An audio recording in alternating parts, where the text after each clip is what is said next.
Call it a gain of 19, and it moves the chains. Coaches always harp on the quarterback reading the defense and getting it to the open man. That's good recognition there. And how about what he did after the catch? Yeah, hit your tight end, let him get some rack. Yeah, when he gets moving, not many guys want to come over and put a hit on him, do they? Oh, another spin. Hard to line him up when he does that. And he'll be taken down, but not before getting this inside the 30. And he is having a nice bounce-back game. I know in the meetings this week I kind of did the faux pas of asking, did he tweak something? Because he just wasn't sharp last week. But they said no, he was fine, and he's showing that here in this one. And I was really glad that was you who asked that question. I knew you would. You know, I was like, hey, that's my man right there. Take one for the team. But I thought it was a legitimate question because the way he played last week, you wondered if maybe there was an injury that they hadn't discussed or talked about. They assured us no, and what we're seeing so far, it is no. He's quicker to the hole, faster than other people, and he's finishing runs in a big way, dropping his shoulder at the end of them.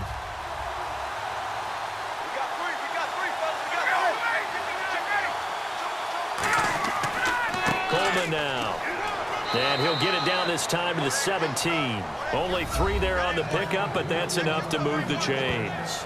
But we always talk about good down and distance, allowing offenses to expand their playbook. Well, 2nd and 2, that means your playbook's wide open. You can run just about anything. But a lot of times, the play caller, he just looks down at his sheet, sees the short yardage runs, and goes to one of those. This is Freeman on 1st and 10. And he'll be stopped after a gain of only a couple down to the 15-yard line.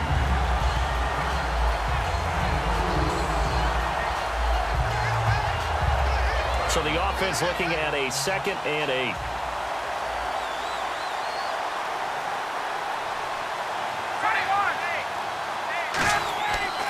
Freeman again. And for one of the few times here today, this run's not going to go anywhere. And they'll lose a yard that time, and that's going to lead to a 3rd down. Oftentimes when a guy has a game like this, he's going to take his offensive line out to dinner afterwards. But after a play like that, he may tell them, instead of getting the steaks, guys, we might have to go for the hot dogs. Now play number 7 of this drive, but it's a tough 3rd and 9. They come out here in the eye. This is Coleman.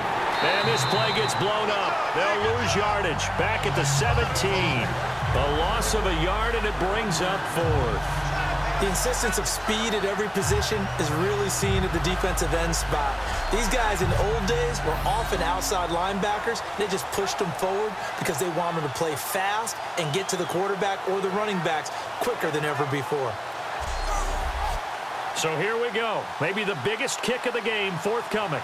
This to break our 4th quarter tie.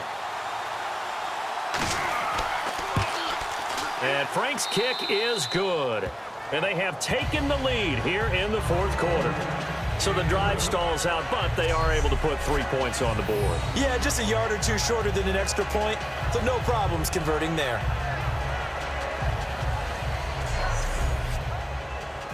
Here's Bosher to kick it away. This is taken at the 3. And a nice return sets him up pretty good here at the 30-yard line. Now here's the Falcons defense getting set to go again. They're just looking to duplicate what they did last time, force the 3 and out, and that led to a field goal. The only thing better, really, is creating a turnover. 3 and out, get off the field, feel good about yourself, turn the ball over to your offense, and they put the ball through the post with a field goal. They're probably pretty well rested after that 3 and out, too. One would think. That's how you get it done. Create the 3 and outs, get to the bench, get your rest, and hope your offense can control the game. And he just gets rid of it, throws it away. The wise move there, looked like nobody open, now 2nd down. I hope I don't sound too rah-rah on that one, but that's the exact right throw. Either your receiver gets it or no one gets it. Give him a lot of credit for being really precise with it. Got rid of it. No one got it. 2nd and 10. It's Cutler again. He's going to find his running back. It's complete. It'll be a pickup of just 2, and it'll be 3rd down. And just in general, Charles, on a play like that, how tough is it for the defense to account for a running back essentially being a receiver downfield? It's very difficult, especially if the running back has skills like a receiver, and you're aware of that before the game even begins. So throughout your practice sessions, you're going to want to be aware of him. Where is he lining up? What can he do? What kind of damage can he do to us downfield? And who can match up with him without weakening our overall defense? You're exactly right. It's a tough task to match up to him. Here's Pat O'Donnell now as he's on to punt for Chicago.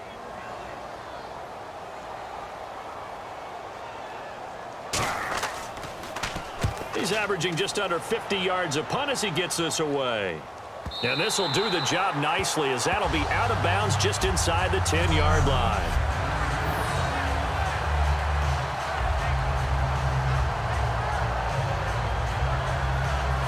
And the Falcons now making their way back out onto the field. And they're not going to play this conservative, I don't think. They had the field goal last time, and they're up, but they're looking to put a drive in the end zone. Oh, I agree with you totally. No one goes out on the field and says, all right, let's just settle for 3, except in certain situations, trying to ice a game, that sort of deal. Most of the time, it's end zone, and that's what you're thinking, and I believe that's exactly what they're thinking as they begin this one. Yeah, no quarterback ever goes out there saying, hey, let's get 3, right? Not one that I've ever met. So nothing there, but maybe you blame that on the blocking. Yeah, at some point, you've got to win at the point of attack, and on that play, that was all the defense. And he goes down. It's a sack. They get him back at his own 3-yard line. Time is starting to run out, really becoming a factor. We'll see if the defense can get the stop they need to get the ball back to the offense. Well, if an offense is going to throw the ball in this part of the field, any pass rusher will tell you that's his favorite part. Gets a chance to get after the quarterback. It's almost like a reverse red zone. They can create points using their defense, and this time they take their man down. Here's Matt Bosher now.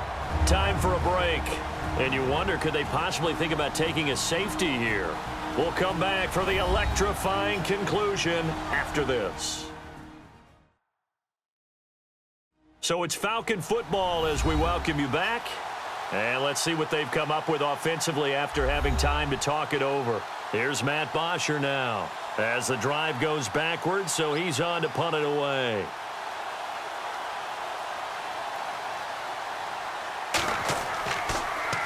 So a short drop, but he's able to get it out, and this is a good kick. Returnable here from the 38. A nice job on the return there, 16 yards.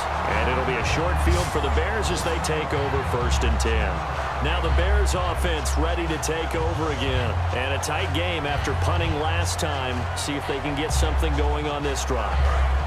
As they head to the field now, with the game this close, you got to feel there's a sense of urgency for them going on offense right now. But they have to do it without letting panic creep in and affect their play. Looking left side, and it's complete. It's a pickup of 16 there, and it'll lead to a new set of downs. And, boy, they had high praise for this rookie receiver when we asked the coaches about him, didn't they? They certainly did, and obviously they liked his measurables, otherwise they wouldn't have brought him onto the team. Height, weight, speed, all of that. But how about what they really said? Competitiveness. That's what they really liked about him. The way he goes after the football, competes for it, and decides when it's in the air, it's his and only his. They'll look to throw. And complete right side to Cook. 9 yards on the play there, and it sets him up 1st and goal. And there's a completion to the tight end. And look at the size of these players nowadays. At that spot, 6'4", 6'5", and up. A lot of guys used to be basketball players, somehow came back to football.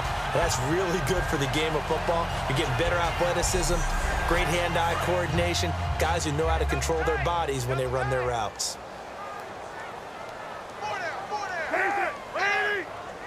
And it's 1st and goal now, but still 10 yards to go.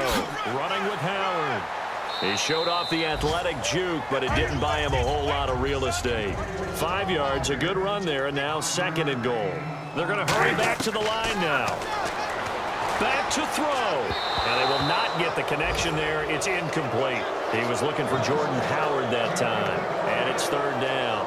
And you really can't pin that one on the quarterback, Charles. The O-line, they've got to protect that. And they know it. That's their meal ticket. They want to take care of the big guy behind them. In this case, they let him down. An extra defensive back in the game here on 3rd and goal. He's back to throw. And he is in. Touchdown, Chicago. Jared Cook. his second touchdown on the season. And the Bears have taken the lead here in the fourth quarter. And touchdown and congratulations and zero relaxation ahead of them, right?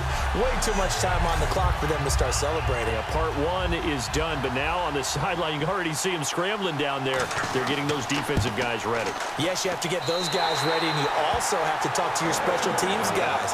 Make sure the kickoff is exactly what you want and cover it well. This will be taken in at the 1. Trucks through him. Oh, man, right through him.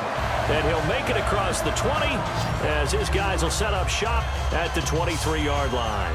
Now the Falcons offense gets ready to head back onto the field. They're down here in a one-score game, but the time, it's a factor, but it's not a huge factor right now, is it? It's really not, because this amount of time gives them a chance to run their offense, to go through play sequences. And this is what they work on every week in practice, usually on a Friday. They go over this type of And this would have been intercepted if he could have gotten the feet in. Instead, it's incomplete. Boy, that really could have turned this one upside down. All right, Charles, as a former defensive back, how disheartening to actually catch it but just not be able to stay in bounds there defensively. Well, extremely, because you know the rap against us defenders is that we're frustrated offensive guys who can't catch. And he caught it. Just couldn't get his feet down in. Now hold everything here. We're going to get a timeout by the offense. It's just their first. They've got 2 more to use here in the final stages. So the false start will back them up 5. False start, offense. And following that penalty, the offense really backed up now on 3rd down.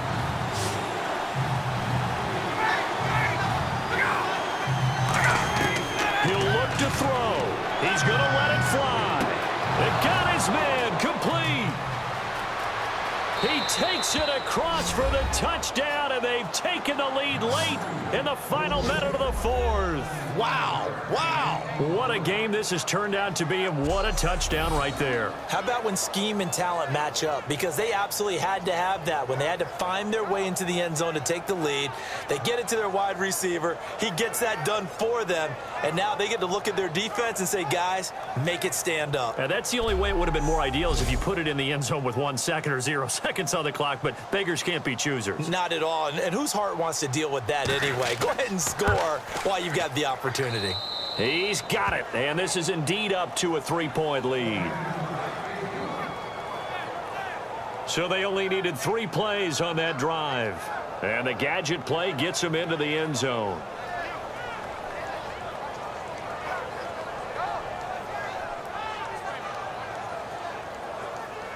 Now after the touchdown, it's Bosher to kick it away.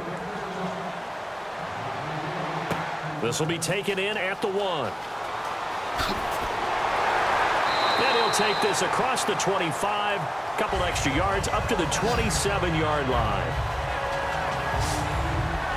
And now the Bears coming out as they get ready. They only need a field goal. Obviously, the clock a huge factor. They'll be watching that. What do they need to do here, Charles? Your sequence of plays has to get you out of bounds. Completions, get out of bounds, gain some yardage. Then when the clock hits 7 seconds or left, now you've got a decision. Are you in field goal range, or is it Hail Mary time? Because from 7 seconds down, you don't want to take a shot that you're going to have another. And he can't get a throw away. He's taken down. A well-designed corner blitz that gets him for a loss of 8 yards. Back to throw. And he can't get a throw off. He's taken down. What a huge play at this point in the game. And for the Falcons, 5 men in the secondary, now on 3rd. Now it's Cutler. And this is caught on the sideline. But no, they'll say out of bounds. He caught it but was not in bounds. Incomplete. That was a nice grab. Just couldn't get the feet down, right? He needed that toe tap sequence there. Whatever size shoe he's wearing, probably need about a half size smaller to complete that one. Here we go. It's Cutler on 4th down. Grady Jarrett in there to drop him as the clock continues to roll. So instead of the incredibly obvious choice of trying to punt him out near midfield, now they've left their defense